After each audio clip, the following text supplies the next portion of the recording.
4 മാസമായി സ്റ്റൈപ്പൻഡ് വിതരണം മുടങ്ങിയതിൽ പ്രതിഷേധത്തിനൊരുങ്ങുകയാണ് തിരുവനന്തപുരം മെഡിക്കൽ കോളേജിലെ PG ഡോക്ടേഴ്സിന്റെ സംഘടന. ഇന്ന് മെഡിക്കൽ കോളേജിൽ സൂചനാ സമരമുണ്ട്. നിരവധി തവണ ചർച്ച നടത്തി, എന്നിട്ടും പ്രശ്നത്തിന് പരിഹാരമില്ലെന്നാണ് ഈ ഡോക്ടേഴ്സ് പറയുന്നത്. മേഘന മുരളി തന്നെ ഈ വാർത്ത അപ്ഡേറ്റ് ചെയ്യും തിരുവനന്തപുരത്ത്. പറയും മേഘന.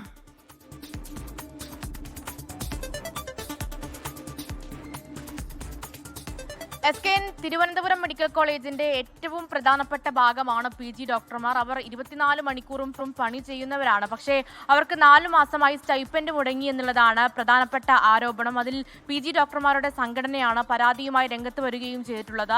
ഈ സ്റ്റൈപ്പൻഡ് എന്ന് പറയുന്നതും തുച്ഛമായ തുകയാണ്. അതുപോലും 4 മാസമായി ലഭിക്കുന്നില്ല എന്നുള്ളതാണ് പറയുന്നത്. അതിൻ്റെ ഒരു കാരണമായി പറയുകയും ചെയ്യുന്നത് ട്രഷറിയിലേക്ക് ബില്ല് സമർപ്പിക്കാനുള്ള കാലതാമസമാണ് ഈ സ്റ്റൈപ്പൻഡ് മുടങ്ങാനുള്ള കാരണം എന്നുള്ളതാണ്. ഈ മാസവും അത് ലഭിച്ചിട്ടില്ല. അതുകൊണ്ട് തന്നെയാണ് ഇന്നൊരു സൂചനാ സമരം നടത്തുന്നത്. രാവിലെ 10 മണിക്ക് പ്രതിഷേധ മാർച്ച് മെഡിക്കൽ കോളേജിൽ സംഘടിപ്പിക്കും. അതിലൊരു പരിഹാരം ഉണ്ടാകുന്നില്ലെങ്കിൽ വീണ്ടും സമരവുമായും അതുപോലെ തന്നെ ഇലക്ടീവ് ഡ്യൂട്ടി അടക്കം ബഹിഷ്കരിക്കാനാണ് PG ഡോക്ടർമാർ ഉദ്ദേശിക്കുന്നത്. അതിൽ നേരത്തെ തന്നെ മെഡിക്കൽ കോളേജ് പ്രിൻസിപ്പളായും DMAയുമായും അടക്കം ചർച്ച നടത്തിയതാണ്. പക്ഷേ ഒരു പരിഹാരം ഉണ്ടായില്ല. അതിന് പിന്നാലെയാണ് ഒരു സമരവുമായും രംഗത്തെത്തിയിട്ടുള്ളത്. അതിൽ പറയുന്നത് ഈ ഒരു തുക എന്ന് പറയുന്നത് അവരുടെ ജീവിതത്തിന്റെ ഏറ്റവും പ്രധാനപ്പെട്ട ഘടകമാണ്. അതുകൊണ്ട് തന്നെ ആ തുക ആവണം, അത് ലഭ്യമാക്കണമെന്നുള്ളതാണ്.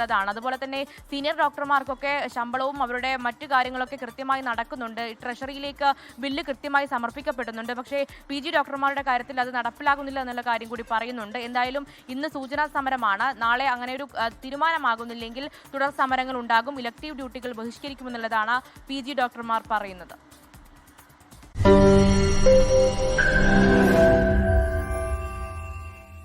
ലോകത്തെവിടെയായാലും ഏത് സമയത്തും 24 വാർത്തകളും ഓഗ്മെന്റഡ് റിയാലിറ്റി പാക്കേജുകളും എക്സ്പ്ലെയിനറുകളും വിശദമായി കാണാൻ ഞങ്ങളുടെ YouTube ചാനൽ നിങ്ങൾക്ക് സബ്സ്ക്രൈബ് ചെയ്യാം.